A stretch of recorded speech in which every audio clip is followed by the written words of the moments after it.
My husband told me he cheated because watching me give birth to our daughter ruined his attraction to me. He said this like he was doing me a favor by being honest. I saw things come out of you that I can't unsee. You're just not sexual to me anymore. You're like a medical patient now. He had started sleeping with his coworker Megan 3 weeks after I gave birth. While I was bleeding, leaking milk, and trying to keep our newborn alive on no sleep, he was at her apartment telling her how disgusted he was by what my body had become. It's not personal, he said when I found out. Male biology isn't designed to witness birth. It triggers a protective response that kills sexual attraction. I researched it. There was no research.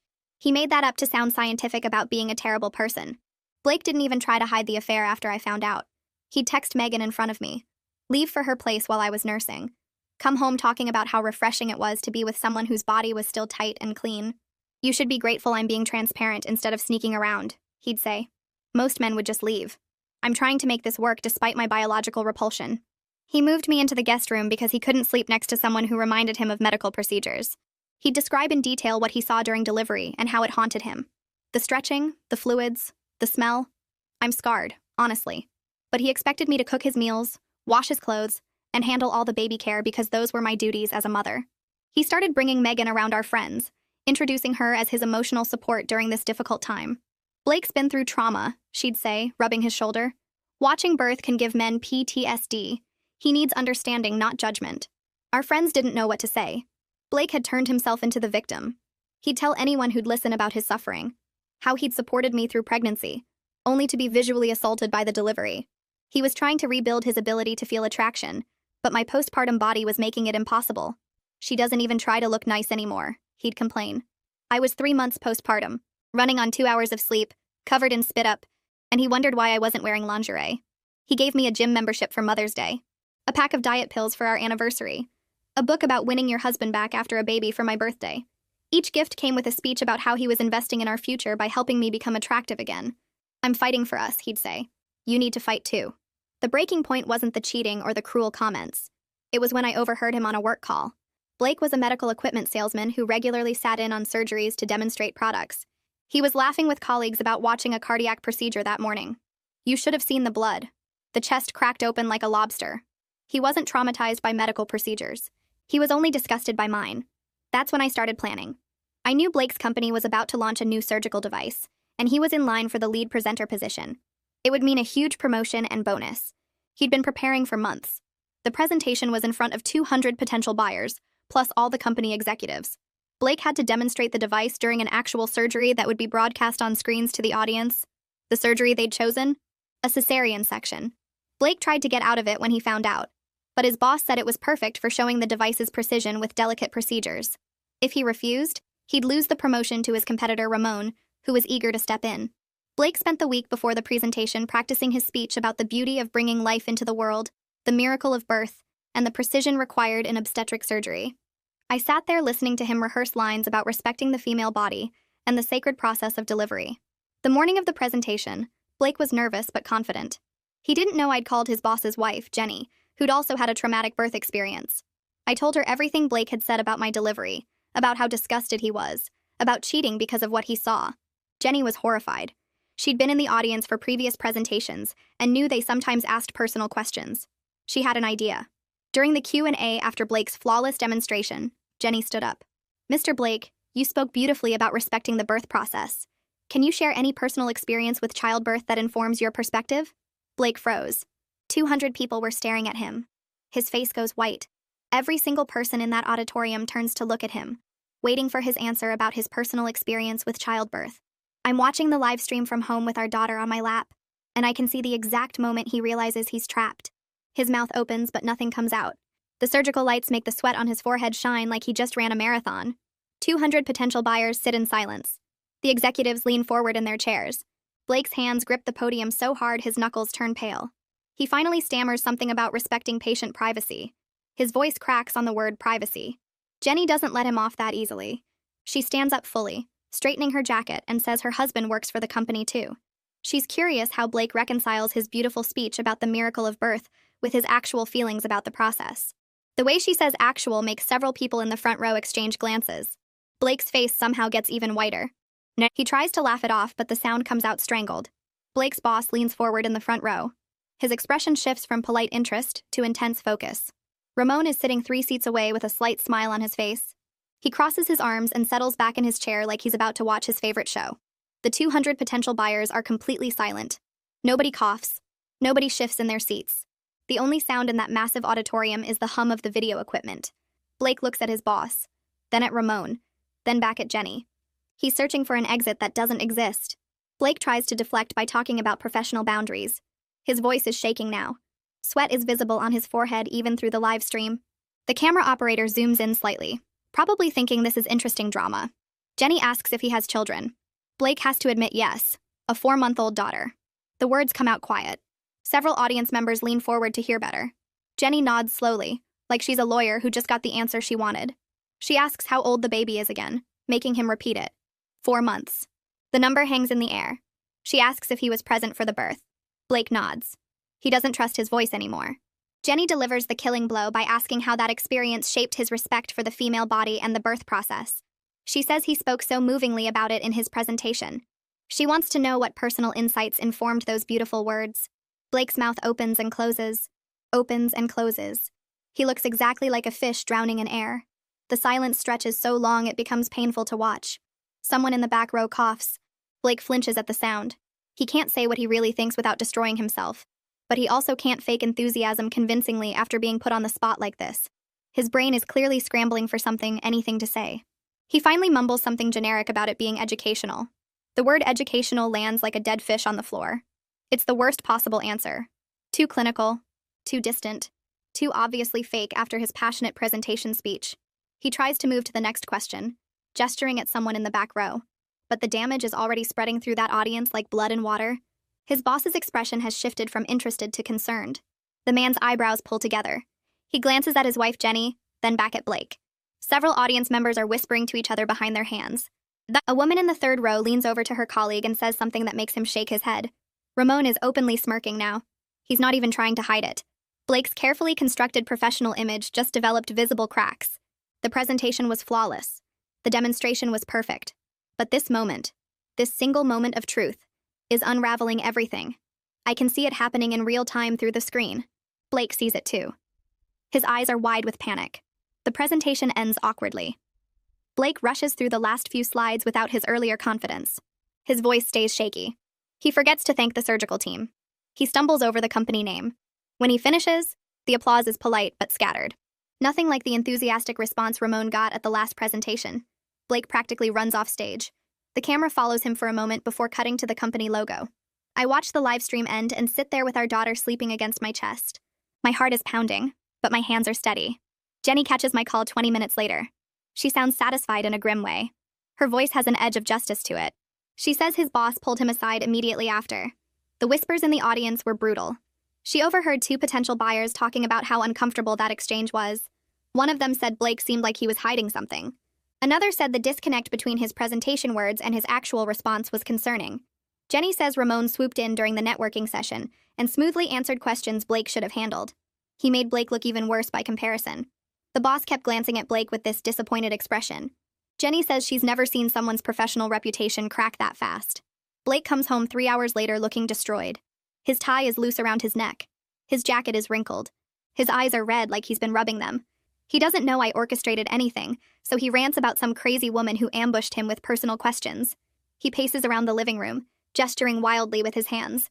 I nod sympathetically while feeding our daughter, asking what he said in response. My voice is calm, concerned. Exactly what a supportive wife would sound like. Blake runs his hands through his hair and admits he froze up. He gave terrible answers. The boss told him the presentation content was perfect, but his Q&A performance raised concerns about his ability to handle pressure. Those were the exact words. Concerns about his ability to handle pressure. Blake repeats them twice, like he still can't believe it. Ramon apparently stepped in smoothly and answered follow-up questions. He was charming and confident, and everything Blake wasn't in that moment. Blake sinks onto the couch and puts his head in his hands. He says he doesn't understand why that woman targeted him. What did she want from him? Why did she push so hard about his personal experience? I make a sympathetic sound and suggest maybe she was just curious. Blake shakes his head. He says it felt personal. It felt like she knew something. I spend the next 2 days watching Blake fall apart. He checks his phone every 10 minutes, refreshing his email over and over. He calls colleagues and asks if they've heard anything about the promotion decision. His voice gets tighter each time someone says they don't know yet. He paces around the house with his laptop open, replaying the presentation video. I can hear him muttering to himself about that woman's questions. He keeps asking out loud why she targeted him specifically, what she wanted from him. I feed the baby and change diapers and pretend I don't know anything. Blake barely notices I'm in the room. He's too busy trying to figure out what went wrong. He watches the Q&A section 5 times on Wednesday alone. Each time he gets to Jenny's question, he pauses the video and stares at the screen. He's looking for clues, trying to understand why she pushed so hard about his personal experience. Thursday night, the doorbell rings around 7. Blake answers it and Megan walks in carrying takeout bags. She's never been to our house before. Blake always went to her apartment because he said it was easier that way. But tonight she's here, rubbing his shoulders and unpacking Chinese food on our kitchen counter. She tells him the presentation was perfect, and that woman was probably just some angry feminist looking to cause trouble. Blake nods and leans into her touch. I stay in the nursery with the baby, sitting in the rocking chair with the door cracked open. Their voices carry down the hall. Megan says Jenny probably has issues with men and wanted to make Blake look bad in front of his boss. Blake agrees and adds that some women can't handle seeing successful men in medical sales. They spend 20 minutes trashing Jenny, calling her bitter and jealous. I rock my daughter and listen to every word. Blake sounds more confident now that Megan's here supporting him. He says he's probably overthinking the whole thing. The promotion is basically his. Ramon doesn't have his technical knowledge or presentation skills. Megan kisses his cheek and tells him he's right. She leaves around 9 and Blake goes to bed looking more relaxed than he has in days. Friday afternoon comes. Blake is in the living room when his phone rings. I'm in the kitchen heating up a bottle, but I can see him through the doorway. He answers on the first ring. His voice is eager and professional. Then his face changes. The color drains out of it completely. His shoulders slump forward. He doesn't say much, just makes small sounds of acknowledgement. When he hangs up, he sits there staring at nothing for a full minute. I walk into the room with the baby. Blake looks up at me like he forgot I existed. He says he didn't get the promotion. Ramon got it instead. His voice is flat and hollow. I ask what happened, keeping my tone concerned and supportive. Blake repeats what his boss told him. The technical knowledge was excellent. The presentation content was perfect. But the company needs someone who can handle unexpected challenges with poise. His Q&A performance showed a concerning weakness under pressure. Those exact words keep coming out of Blake's mouth. Concerning weakness under pressure. He says Ramon stepped in during the networking session and answered follow-up questions smoothly. He was charming and confident and everything Blake wasn't in that moment. Blake made himself look bad by comparison. He stands up and starts pacing again. But this time it's different. He's not anxious anymore. He's angry. He says Jenny sabotaged him somehow. She must have. That question wasn't random. She knew exactly what to ask to make him freeze up. But he can't figure out how she knew or why she did it. He never connects it to me. Why would he? His wife's postpartum body problems have nothing to do with some executive's wife asking questions at a presentation. I let him rage for an hour. He calls Jenny names. He says she probably has it out for all men in the company. He wonders if she's trying to push some feminist agenda by making male presenters look bad. He texts Megan and she calls back immediately. I can hear her voice through the phone, high and sympathetic. She tells him this is discrimination and he should report Jenny to someone. Blake agrees and says he's going to figure out what her problem is. When he finally runs out of steam, I ask quietly if we can talk about our marriage. Blake barely glances at me. He says now isn't the time. He needs support, not more problems to deal with. I tell him I've been thinking about his comments about my body and the birth. I'd like to understand his perspective better. Blake waves his hand dismissively. He says we've been over this already. His honesty should be appreciated, not analyzed to death. I should be grateful he's being transparent instead of lying. Most men would have just left by now. He's still here, still trying to make this work despite everything. I nod slowly. Then I tell him I contacted Jenny 2 weeks ago. Blake's head snaps up. Finally, he's paying attention to me. I explain that I told her everything he said about being disgusted by my body after watching the birth. I told her about the affair with Megan. I told her about his supposed biological repulsion to me. Blake's face goes completely white. His mouth opens, but nothing comes out. I keep talking in the same calm voice. Jenny didn't ambush him randomly. I set it up. I researched his boss's family after learning about the cesarean presentation. I knew Jenny had her own traumatic birth experience. I called her and told her the truth about what her company's rising star really thinks about childbirth. Blake's color comes back all at once, flooding his face red. He starts screaming. I destroyed his career over my insecurity about my postpartum body. I'm vindictive and crazy. I ruined everything because I couldn't handle his honesty. I stay calm and point out that I simply told the truth to someone who asked a reasonable question about his stated beliefs. He gave that whole speech about respecting the birth process and the female body. Jenny just wanted to know if he had personal experience to back up those beautiful words. Blake lunges toward me. His hands are reaching out and his face is twisted with rage. Then our daughter starts crying from her bassinet across the room. The sound cuts through everything. Blake stops mid-motion, his hands still extended toward me. He looks at the screaming baby, then at his own hands, then at me. Something shifts in his eyes. He sees what he looks like right now, almost getting physical with his wife while their infant daughter screams in the background. His hands drop to his sides. He backs away slowly, staring at me like I'm someone he's never seen before. Then he turns and walks out of the house without another word. The door closes behind him. I pick up our daughter and hold her against my chest until she stops crying. Blake doesn't come back that night, or the next night. I get a single text on Saturday morning saying he needs space to process what I did to his career. I don't respond. I spend those 3 days taking care of our daughter, documenting everything I can find about his affair with Megan, and researching divorce attorneys in our area. I screenshot every cruel text he sent me about my body. I save every message where he talks about being at Megan's place while I was home alone with the baby. I print out his credit card statements showing hotel charges and restaurant bills during times he told me he was working late. The evidence folder on my laptop grows to 43 pages. On Monday morning, I call Dawn Hassan's office. Her assistant gets me an appointment for that afternoon because they had a cancellation. I bring the baby with me, along with my printed evidence folder and a timeline I created showing Blake's absence from parenting duties. Dawn's office is in a professional building downtown, all glass windows and modern furniture. She's in her late 40s with short gray hair and sharp eyes that miss nothing. She takes one look at my 4-month-old daughter sleeping in her carrier and offers me coffee before we start.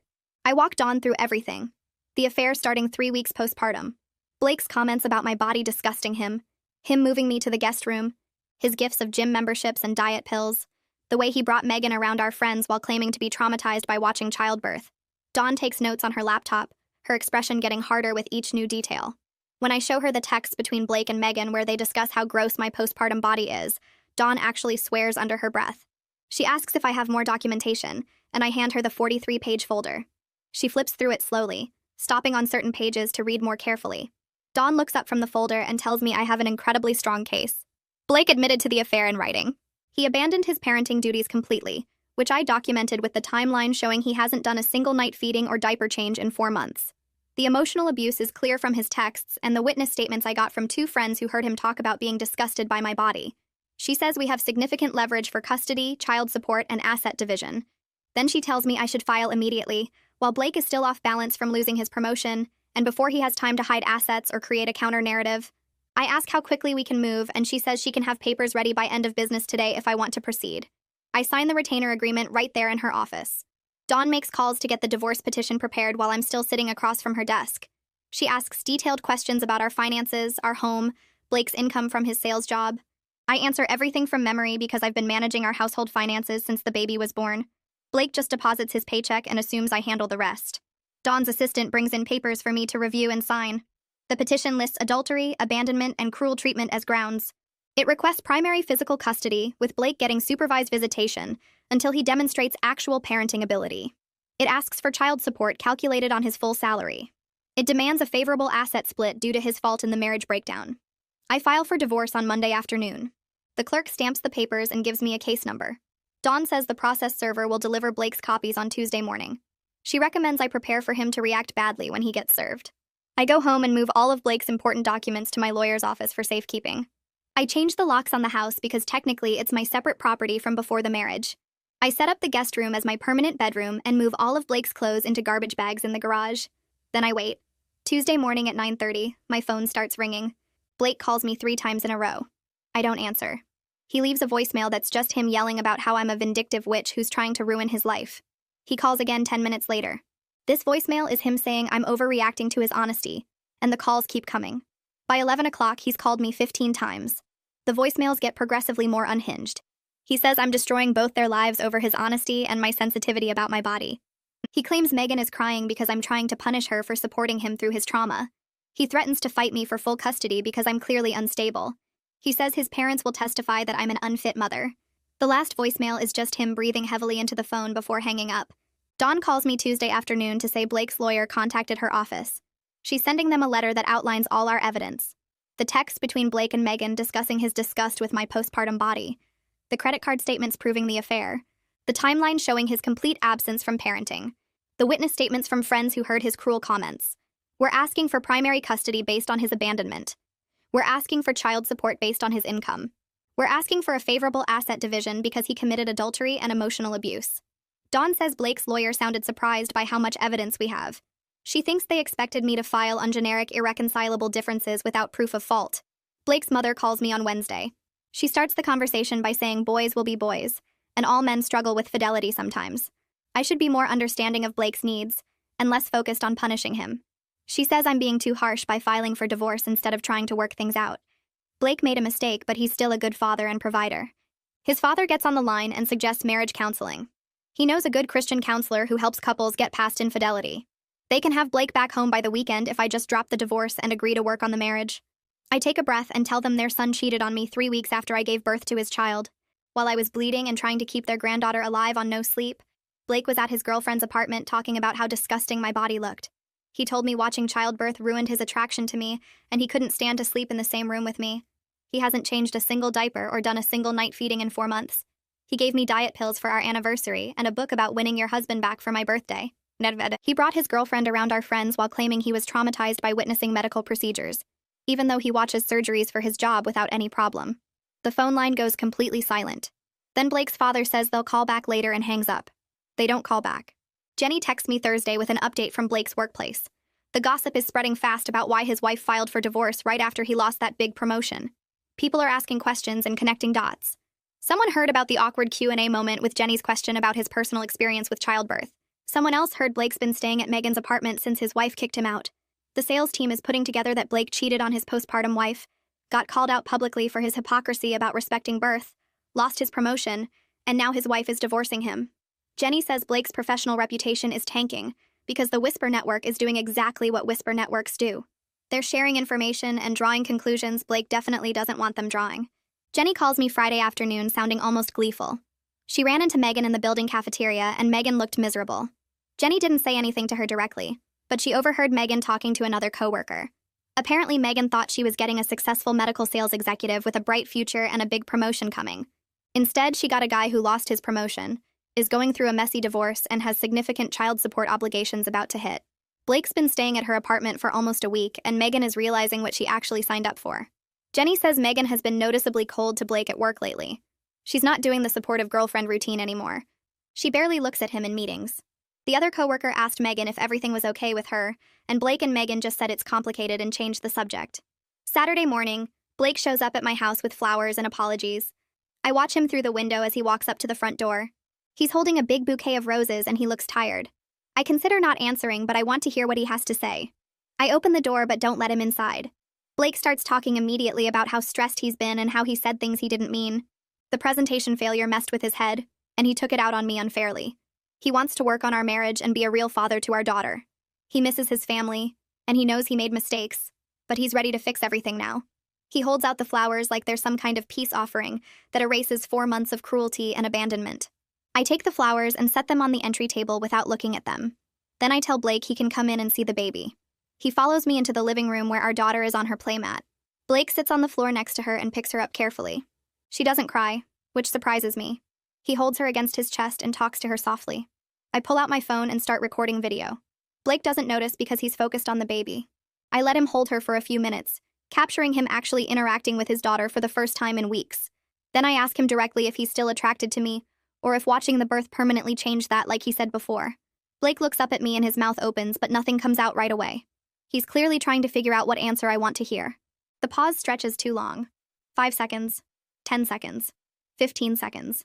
His eyes shift away from mine and he looks back down at the baby in his arms. That hesitation tells me everything I need to know. He's still disgusted by what he saw. He's still not attracted to me. He's just here because losing his promotion and facing divorce made him realize how bad his situation got. This isn't about wanting me back. This is about damage control. Blake finally speaks and admits he's trying to do the right thing even though the attraction issue is real for him. He says he researched it more after I exposed him at the presentation, and he thinks therapy might help him get past his mental block. There are specialists who work with men who develop aversions after witnessing birth. He's willing to try if it means saving our marriage and being there for our daughter. He looks at me with what he probably thinks is sincerity, but really just looks like desperation. I thank him for his honesty, and tell him the divorce is proceeding exactly as planned. But I'll agree to reasonable custody arrangements if he commits to actual parenting. not just showing up when it's convenient for his image. Blake's face falls and he starts to argue, but I take the baby from his arms and tell him he can leave now. He walks to the door without arguing further. I hear his car start and pull away. The video I recorded stays on my phone, showing Blake holding his daughter for the first time in weeks, while hesitating when asked if he could ever be attracted to me again. Dawn calls 2 days later to schedule our next meeting. Blake's lawyer sent over his custody proposal. They want 50-50 custody starting immediately. Dawn sounds annoyed when she tells me this. She says Blake's lawyer is clearly trying to intimidate me into accepting less child support by threatening a custody battle. We schedule a meeting for Thursday afternoon. I bring all my documentation to Dawn's office. Every text message from Blake about going to Megan's apartment. Every missed pediatrician appointment. Every night feeding I handled alone while he was somewhere else. Dawn spreads the papers across her desk and makes notes. She says this is exactly what we need. Blake spent 4 months being essentially absent from our daughter's life. He can't suddenly claim he deserves equal custody when he barely acted like a father until his career fell apart. Dawn explains that judges look at patterns of behavior, not sudden changes when divorce papers get filed. Blake choosing Megan over his newborn daughter for months creates a clear pattern. The documentation I kept proves he wasn't just physically absent, but emotionally checked out. Dawn says we'll counter with supervised visitation initially, with the possibility of overnight visits once Blake proves he can actually parent consistently. The meeting with Blake's lawyer happens the following week. We sit in a conference room at Dawn's office. Blake looks tired and angry. His lawyer is a middle-aged man named Richard who tries to start with friendly small talk. Dawn shuts that down immediately and presents our counter-proposal. Supervised visitation twice a week for 2 hours each visit. No overnights until Blake completes parenting classes and demonstrates 3 months of consistent, appropriate interaction with our daughter. Blake explodes. He says I'm being vindictive and using our daughter as a weapon. Richard puts a hand on Blake's arm and tells him to calm down. Dawn slides the documentation across the table. Text messages where Blake tells Megan he can't stand being around the baby because she reminds him of my disgusting body. Receipts from restaurants showing Blake was out with Megan during times he claimed he was working late. A log I kept of every diaper change, feeding, and doctor appointment that shows I handled 98% of our daughter's care. Richard reads through the papers and his expression changes. He asks Blake if these messages are real. Blake says I'm taking things out of context and he was just venting about normal new parent stress. Dawn points out that normal new parent stress doesn't involve telling your affair partner that your wife's postpartum body makes you physically sick.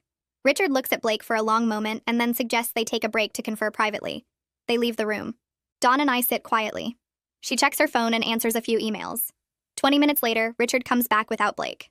He says his client is willing to accept supervised visitation as a starting point. He wants it noted that Blake is agreeing to this arrangement voluntarily, not because he admits any wrongdoing. Dawn says that's fine. We'll draft the paperwork. Blake returns for the final discussion looking defeated. Richard explains that supervised visitation is actually in Blake's best interest given the evidence. A judge would likely order the same thing or possibly less. This way, Blake can start rebuilding a relationship with his daughter while demonstrating he's serious about being a parent. Blake signs the agreement but won't look at me. He leaves immediately after. The child support calculations arrive 3 weeks later. Dawn forwards me the email with a note saying Blake is going to lose his mind when he sees these numbers. I open the attachment. The monthly amount is more than I expected. Dawn explains that Blake's base salary as a medical sales rep, even without the promotion he lost, puts him in a higher income bracket. Combined with my current lack of employment while caring for an infant, the formula requires substantial support. Blake calls Dawn's office within an hour of receiving his copy. Dawn puts him on speaker so I can hear. He's yelling about how the amount is completely unfair and unreasonable. He says I sabotaged his career advancement and now I'm trying to financially destroy him. Dawn waits for him to finish and then calmly explains that the calculations are based on state guidelines using his actual reported income. If he believes the amount is incorrect, he's welcome to provide documentation of changed financial circumstances. Blake argues that his career prospects are damaged because of what I did. He should have gotten that promotion and the significant raise that came with it. Now he's stuck in his current position with no advancement opportunities because everyone at his company knows about his personal problems. Dawn's voice gets sharp. She tells Blake that he damaged his own career by cheating on his postpartum wife, and then being unable to handle a simple question about his experience with childbirth during a professional presentation. No judge will reduce child support because Blake faced professional consequences for his personal choices. Richard gets on the line and tells Blake to stop talking. He says they'll review the calculations and respond formally through proper channels. Dawn says that's fine, but the numbers are correct according to state guidelines. She ends the call. I sit there feeling oddly satisfied. Blake wanted to punish me for exposing his hypocrisy. Now he's learning that actions have financial consequences too. 6 weeks after the presentation, Jenny texts me. She heard through work channels that Megan broke up with Blake. Apparently Megan realized Blake wasn't the successful catch she thought he was getting involved with. Jenny says the gossip around the office is that Megan has no interest in playing stepmom to an infant, while Blake pays significant child support every month.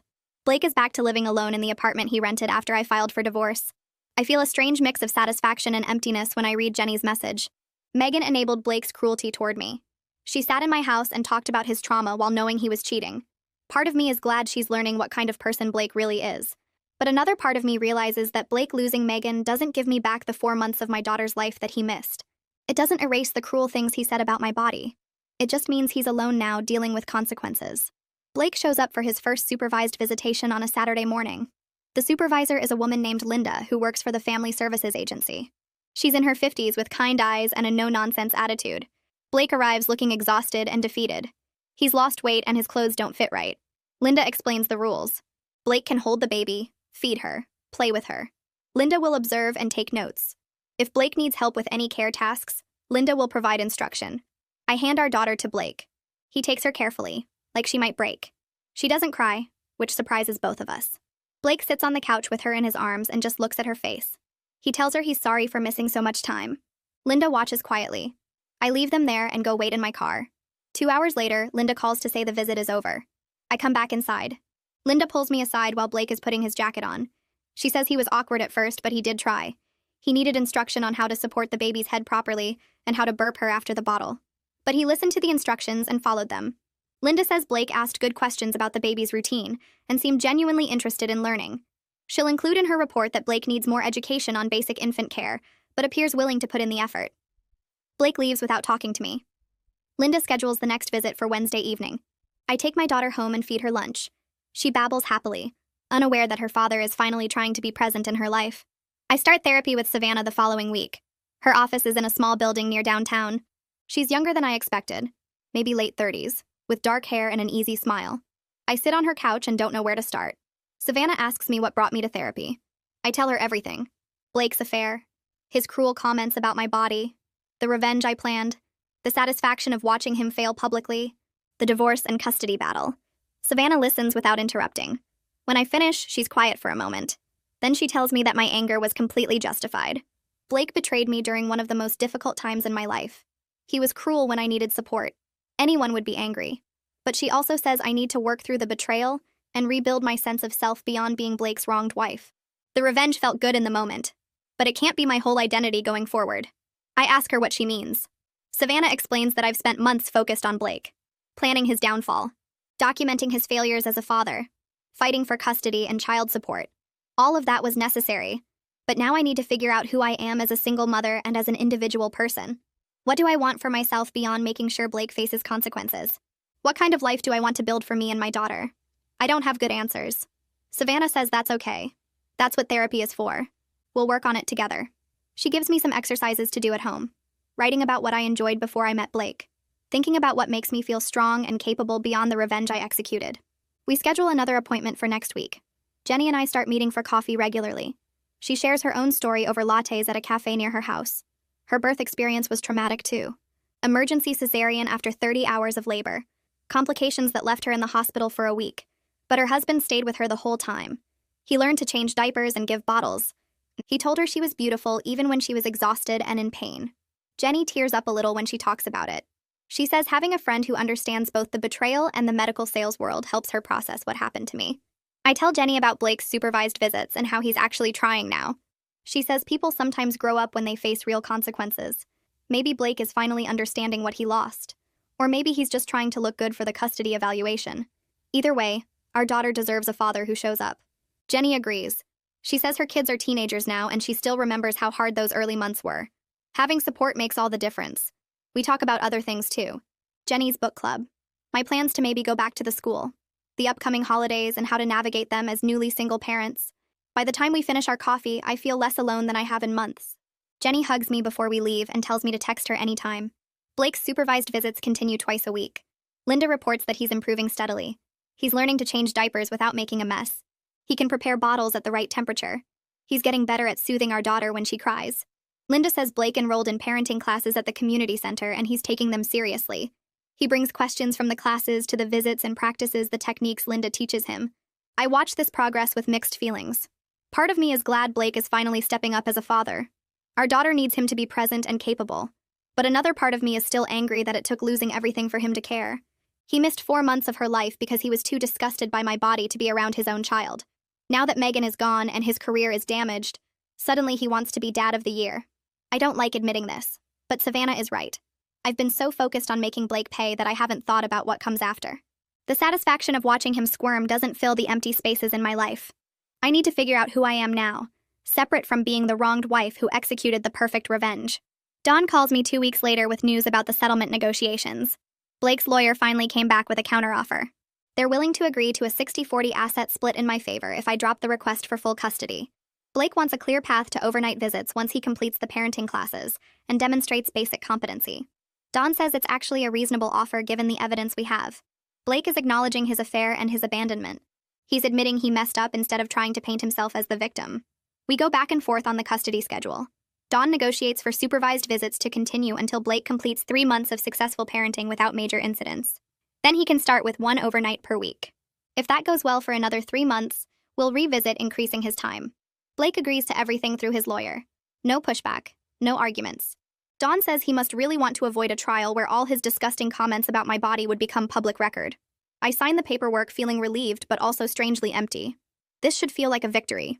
Instead, it just feels like the end of something that died months ago. Jenny texts me a week after the divorce finalizes. She heard through the office network that Blake's boss transferred him to a different territory. He'll be covering the northern region instead of the metro area where he built his reputation. Jenny says the official reason is staffing needs, but everyone knows the real story. Blake's reputation in his current territory is damaged beyond repair. Too many people witnessed the presentation disaster.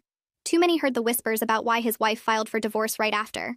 His boss is giving him a chance to start fresh somewhere new, away from Megan and away from the clients who watched him freeze up during that Q&A. Jenny also mentions that Megan put in for a transfer to a different department. She doesn't want to work on the same team as Blake anymore. I feel a small spark of satisfaction at that news. I start applying for remote jobs that fit around the baby's nap schedule. Most require experience I don't have or hours I can't commit to. But I keep searching because I need something that's mine. The child support covers our basic needs, but I want financial independence beyond Blake's money. I want to rebuild my professional identity instead of just being a stay-at-home mom who got cheated on. 3 weeks into my search, I land a part-time position doing data entry for a medical billing company. It's boring work, but it's flexible. I can log in during naps and after bedtime. The pay isn't much, maybe enough to cover groceries and gas, but it gives me something to focus on besides Blake's supervised visits and custody schedules. I'm building something for myself again. Blake's lawyer forwards me a letter 2 months after the divorce finalizes. Blake wrote it himself, not through legal language. He apologizes for his cruelty. He admits he was wrong to blame me for his attraction issues. He says his therapist helped him understand that he was looking for excuses to justify the affair instead of dealing with his own problems. The letter goes on for 2 pages. Blake talks about how ashamed he is of the things he said about my body, how he realizes now that watching the birth wasn't the real issue. He was scared of being a father and used his disgust as a shield. He knows I probably won't forgive him and he doesn't expect me to. But he wants me to know he's working on himself so he can be a better father to our daughter. I read the letter 3 times. Part of me wants to believe he's genuinely changing. Another part remembers him describing my body as disgusting while texting Megan in front of me. I fold the letter and put it in a drawer. I don't respond.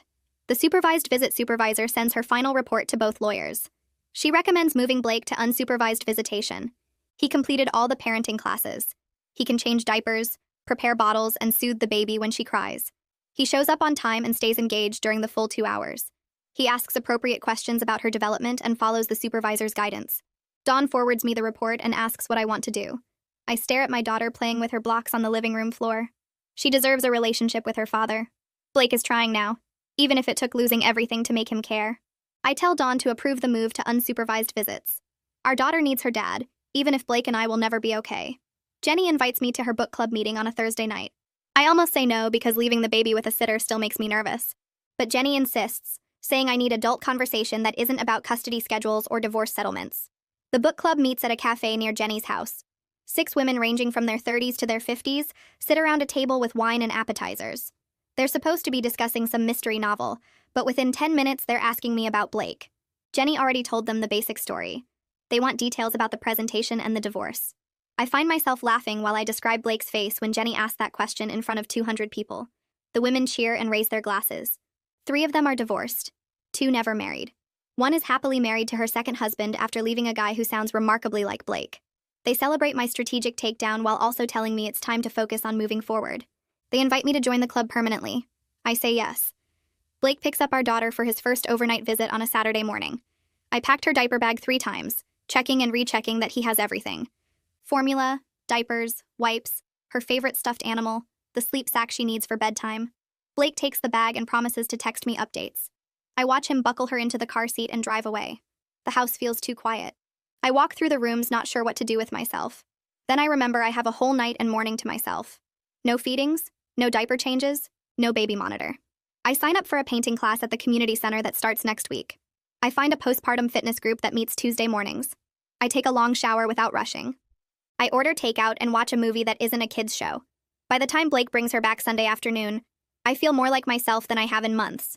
Not just a wronged wife or an exhausted mother. Just me. Savannah and I work through my feelings about my postpartum body over several therapy sessions. She has me stand in front of a mirror and describe what I see without using Blake's words. At first, all I can think about is his disgust. The stretching, the fluids, the smell. But Savannah pushes me to find my own words. I see a body that carried and delivered a healthy baby. I see strength in the softness. I see proof that I survived something difficult. Savannah helps me understand that Blake's reaction was about his own issues, not any actual problem with my body. He couldn't handle the reality of childbirth because he's shallow and selfish. My body accomplished something incredible. I'm healing, growing stronger, learning to appreciate what I did instead of seeing myself through Blake's cruel lens. 6 months after the presentation, I run into Megan at a coffee shop downtown. She's in line ahead of me and clearly wants to avoid eye contact. But I'm done letting people like her make me feel small. I tap her shoulder and say hello. Megan turns around looking uncomfortable. She mumbles something about hoping I'm doing well. I tell her I'm doing great, actually. The divorce is final, I have primary custody, and I'm rebuilding my life. Then I add that she's welcome to Blake if she wants him, but I'm doing fine without either of them. Megan's face goes red.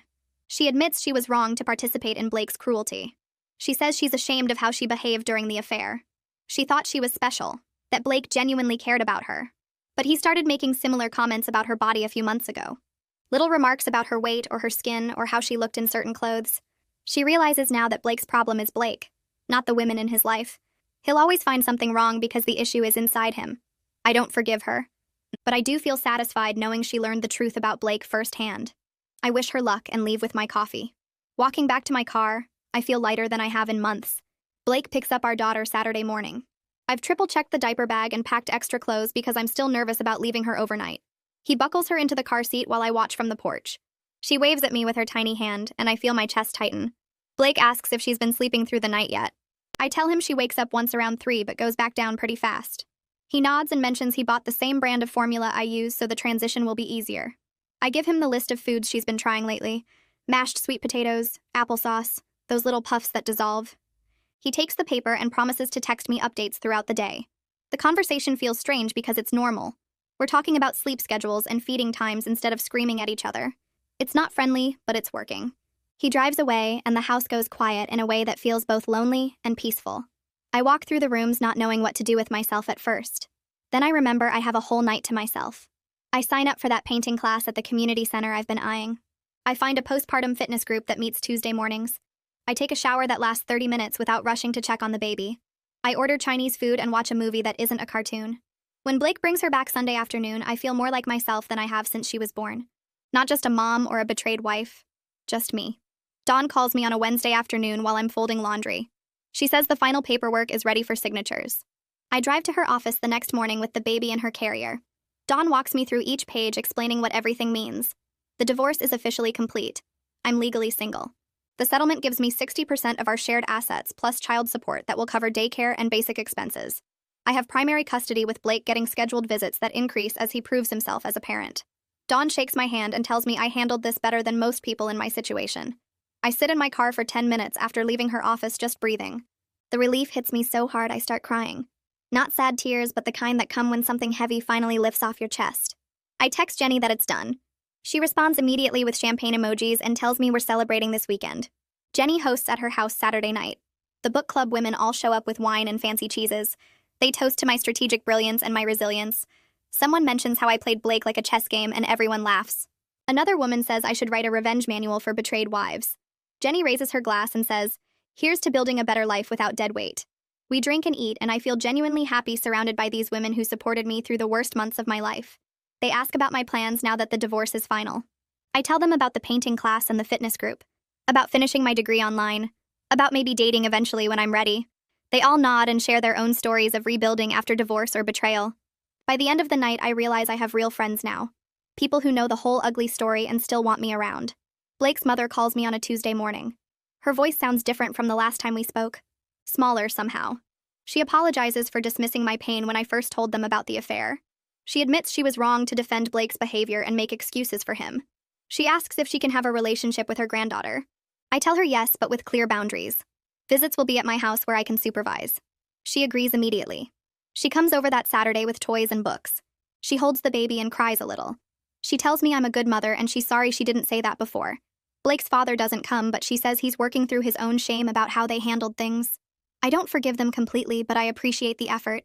My daughter deserves to know her grandparents even if they made mistakes. Jenny invites me to lunch at this cafe downtown. Tyler comes too, which surprises me. We order sandwiches and talk about normal things at first. Then Tyler mentions that Blake's new territory isn't going well. Sales numbers are down, and there are rumors about performance reviews coming up. Jenny gives me a look across the table. Tyler keeps talking about how the company is restructuring, and Blake might not survive the next round of cuts. I sip my iced tea and don't comment. Blake's career problems are his own now. I don't need to celebrate his failures or worry about his success. Jenny changes the subject to their lake house and asks if I want to come visit sometime. I say yes because I'm done letting Blake's life affect mine. Savannah asks me during our Thursday session if I've thought about dating. I laugh and tell her I can barely remember what it feels like to be attractive to someone. She reminds me that Blake's disgust was about his own issues, not my actual body. I know she's right, but knowing something and feeling it are different. I download a dating app that weekend just to see what happens. I swipe through profiles while the baby naps. I match with a few guys and have some basic conversations. Nothing serious, but it reminds me I'm still a person outside of being a mom. I go on one coffee date with a teacher named Lucas. He's nice and makes me laugh. We talk about books and our jobs. He doesn't ask about my divorce or my baby until the end when I bring it up. He says he respects single moms and thinks it's brave. I don't see him again because the timing isn't right, but it feels good to know I can do this when I'm ready. Savannah helps me work through my nervousness about physical intimacy, about trusting someone new with my body after Blake made me feel disgusting. We talk about reclaiming my sexuality on my own terms instead of letting Blake's words define me.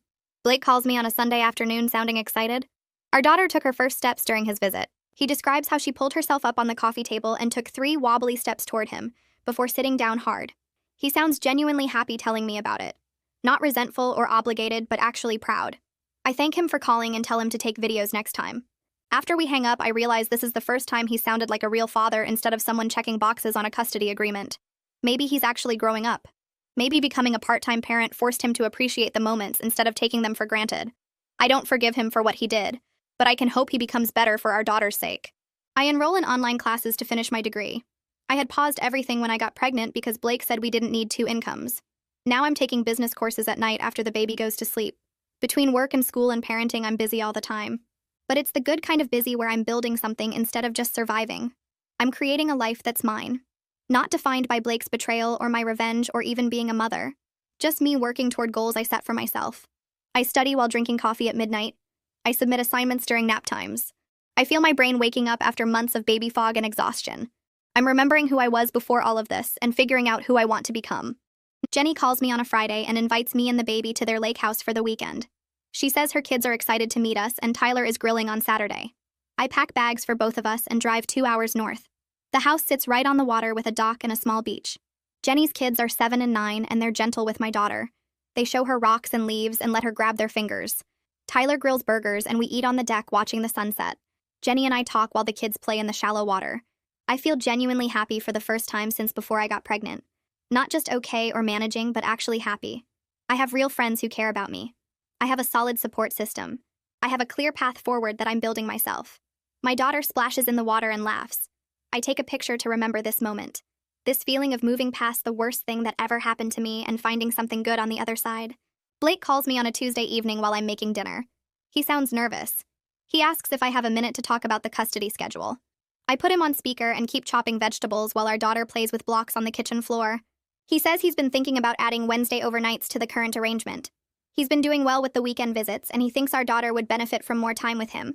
He talks about how she lights up when he picks her up, and how she started calling him Dada consistently now. I watch her stack blocks and knock them down, laughing at the crash. I tell him I'll think about it and call him back tomorrow. After we hang up, I sit on the floor next to her and think about what's best for her versus what feels fair to me. Blake hurt me badly, but she deserves a father who shows up. The next day, I call him back and agree to the Wednesday night starting next week.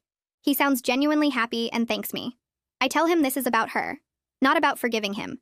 He says he understands. I spend weeks planning my daughter's first birthday party. I invite Jenny and all the book club women. My mom and sister drive in from 3 hours away. I order a cake shaped like a butterfly and fill the living room with pink and purple balloons. Blake is supposed to pick her up at 10 in the morning for his visit. He shows up exactly on time carrying a wrapped present. He looks at all the decorations and the table set up with food. He asks what time the party starts. I tell him 2 o'clock, but he's not invited to stay. This party is for the people who supported me through the worst year of my life. He opens his mouth like he's going to argue, but then closes it. He picks up our daughter and kisses her head. He tells her happy birthday and carries her out to his car with her diaper bag. I watch them drive away, and then finish setting up. Jenny arrives first with a huge stuffed bear. The other women come with gifts and hugs. My mom cries when she sees how good I look compared to last year. We eat cake and watch my daughter smash frosting all over her face. Everyone takes pictures. I blow out the candle for her and make a wish that she grows up strong and loved. When Blake drops her off that evening, she's wearing a new outfit he bought her. He hands her to me without coming inside. I thank him for respecting my boundary. He nods and leaves. Savannah smiles at me during our Thursday session. She says she's been reviewing my progress over the past year. She lists everything I've accomplished. I processed Blake's betrayal without letting it destroy me. I planned and executed revenge that held him accountable. I navigated a difficult divorce and came out with a fair settlement. I established healthy co-parenting boundaries that put my daughter first. I rebuilt my life as a strong single mother with a support system and clear goals. She says she's proud of me. I feel tears in my eyes, but they're good tears this time. I tell her I'm proud of myself too. A year ago, I was drowning in betrayal and exhaustion. Now I'm taking college classes and making new friends and actually enjoying time with my daughter instead of just surviving. Savannah asks how I feel about Blake now.